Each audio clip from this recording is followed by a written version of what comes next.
Agente, a próxima missão exigirá o máximo de suas habilidades. É agora ou nunca. Recebemos informações sobre a cúpula. Os alvos já estão no seu registro. Cada alvo deve ser enfrentado com extrema cautela.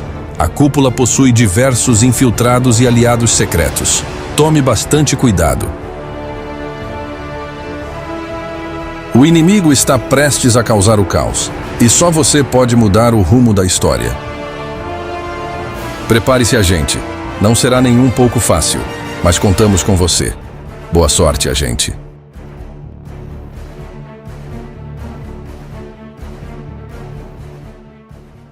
A oposição sentiu o cheiro de sangue.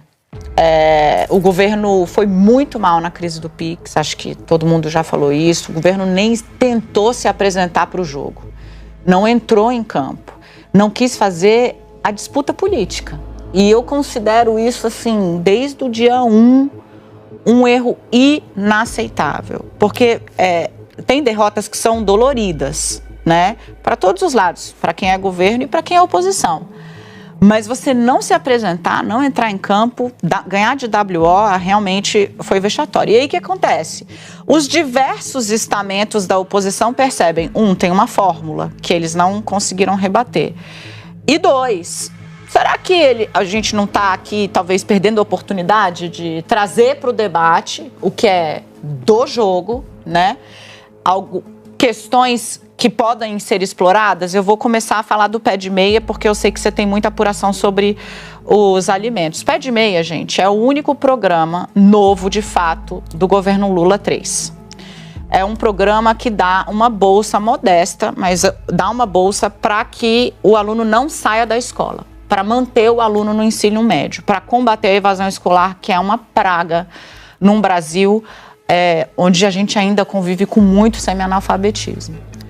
Bom, esse programa, ele foi travado pelo ministro Augusto Nardes, do Tribunal de Contas da União. O ministro acatou uma representação no Ministério Público de Contas que diz o seguinte: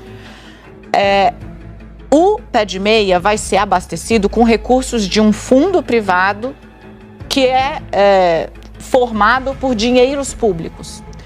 E isso me parece um subterfúgio que tira transparência. Porque se é um programa parecido com o Bolsa Família, parecido com o que a gente já viu, por exemplo, o Vale Gás, por que ele não está no Orçamento Geral da União, está saindo por meio de um fundo? Me parece um subterfúgio. Então eu vou travar e vou chamar todo mundo para me explicar.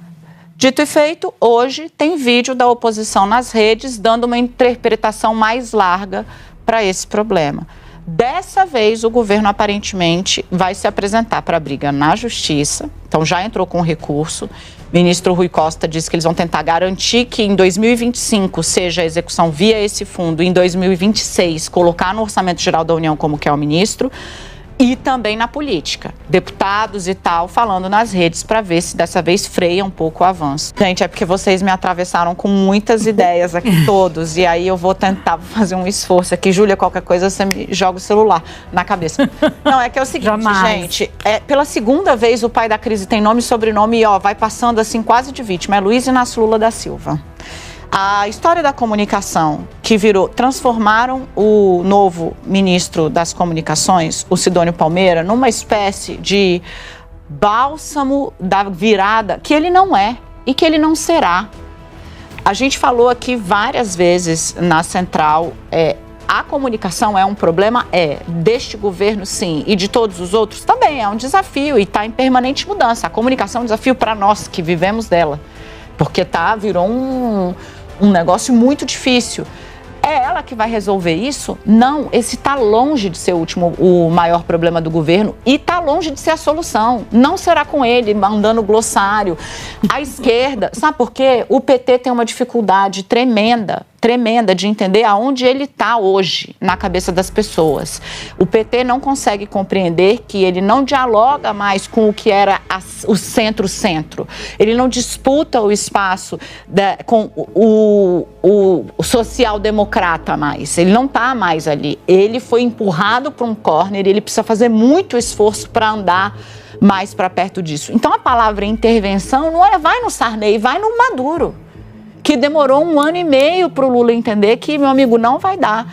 A segunda grande crise, a primeira é essa, ele chega, chama uma coletiva e fala, nós temos problemas de comunicação e nós vamos fazer mudança. Fica o ministro pendurado, assim, ó, de quem é o problema? A Paulo Pimenta era um ótimo ministro da comunicação? Não. Desde quando a gente sabe disso? Desde o dia 1, porque ele é deputado federal e a expertise dele é outra parada. Nunca foi a dele. A dele é pau, a dele é porrada. Sempre foi. Todo mundo que cobriu o Congresso sabe. O negócio dele não é subir na tribuna para fazer acordo. O negócio dele é ir para a tribuna para fazer batalha, luta política. Num partido você precisa de vários tipos de pessoa. O dele também é muito importante. Quem é o pai da crise da comida? De novo, da crise comunicacional. É o Rui Costa, com toda a vênia, o ministro que realmente usou uma palavra equivocada pela dificuldade do PT de se entender aonde ele está hoje, ou de entender, né, onde foi colocado, para ser muito benevolente, e como está funcionando a estrutura do Brasil hoje, é o Lula, que de novo chama uma reunião ministerial, dá uma porrada na cabeça do ministro da Fazenda dele, que não era o cara, a portaria do Pix não passou por ele, a decisão de tirar do ar ou de revogar foi do Sidônio Palmeira, então, ó, primeiro grande ato, fail, ruim, deu um pau no cara que não devia tomar o pau, tem um ministério que está apresentando. Cadê o Ministério do Desenvolvimento Agrário? O Paulo Teixeira precisa fazer, precisa trazer. Não adianta ele ir lá dar o pito, corta a transmissão do Lula, vai, fecha a reunião e fica ali discutindo e o que sai é essa espuma, que o governo não consegue transformar em nada. É a segunda vez que ele aponta um problema, quase como se ele fosse um ombudsman do governo que é dele. Uhum. O Lula tem que ser o agente de apontar a solução. Para apontar o problema, nós estamos todos aqui, uai. Ganhou um ar de emergência, até mesmo de razão de Estado.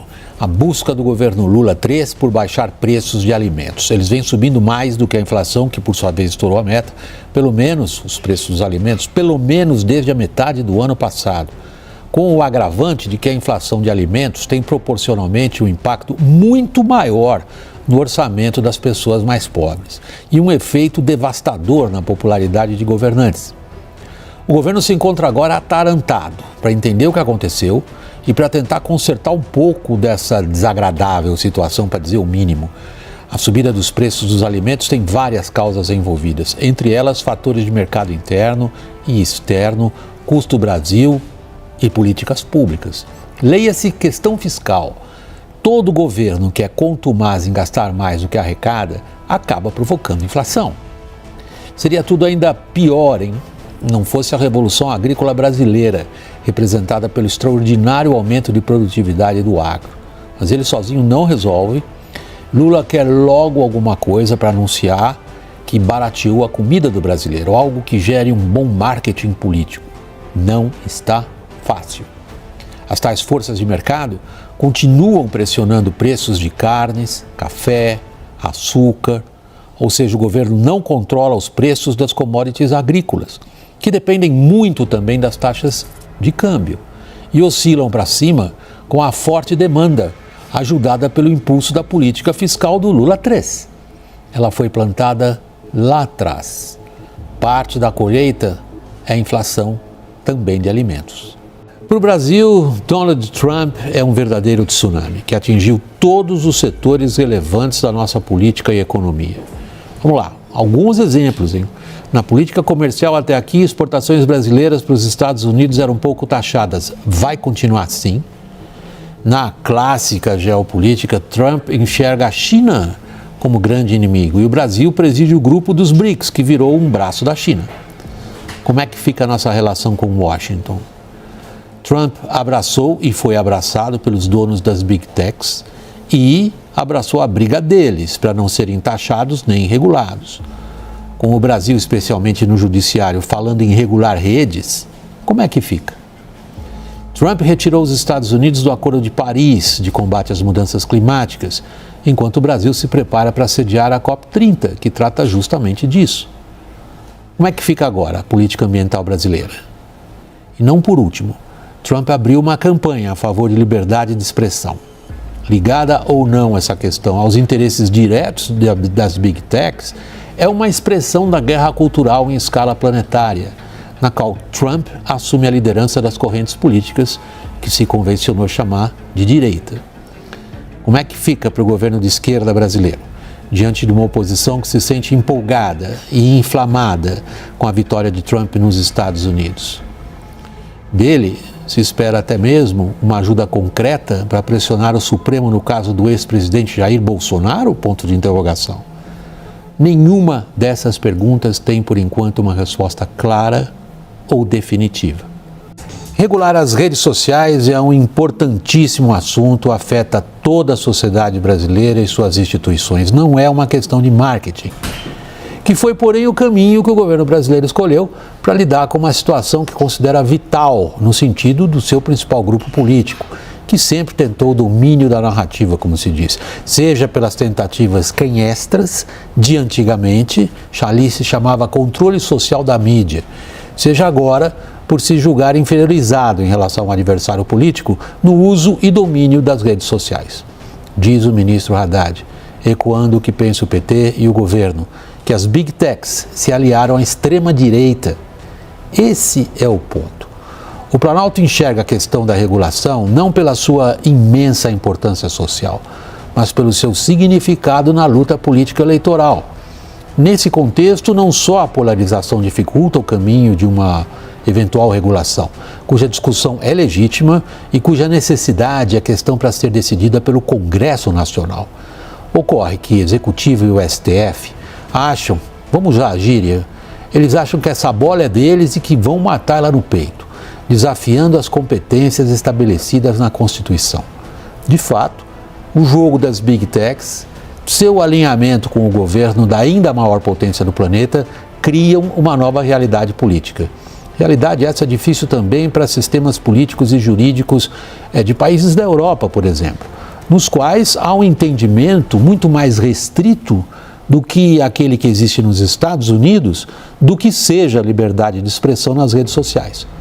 No Brasil não há consenso sobre regulação de redes sociais, e sim uma grande desconfiança sobre quem hoje mais insiste nela. Marketing político não resolve isso. Já era fim de tarde nos Estados Unidos quando Donald Trump anunciou que vai rebatizar o Golfo do México como Golfo da América e disse não excluir ações militares para retomar o Canal do Panamá ou tomar conta da Groenlândia no Atlântico Norte, que pertence à Dinamarca. Por isso, só hoje veio a chuva de reações.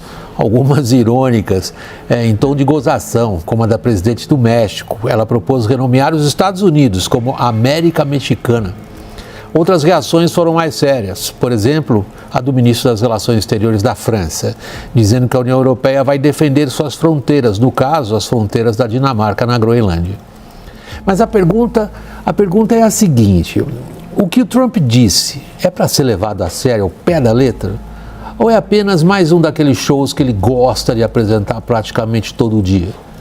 É sim para ser levado a sério. Não importa se possam parecer pouco realistas as coisas que ele disse, como a proposta de transformar o Canadá no 51º estado americano. Trump está levando para o âmbito da política externa o mesmo tipo de conduta do valentão fortão que anunciou para a política comercial, em especial para a China, alvo preferencial da anunciada guerra de tarifas. Trump está sinalizando que os Estados Unidos vão sim projetar poder naval, por exemplo, em todo o hemisfério ocidental e muito além. Na política externa, Trump demonstrou que está querendo adotar o mesmo tipo de conduta doméstica. Esse tipo de conduta já é apelidado nos Estados Unidos como o comando pelo chefão.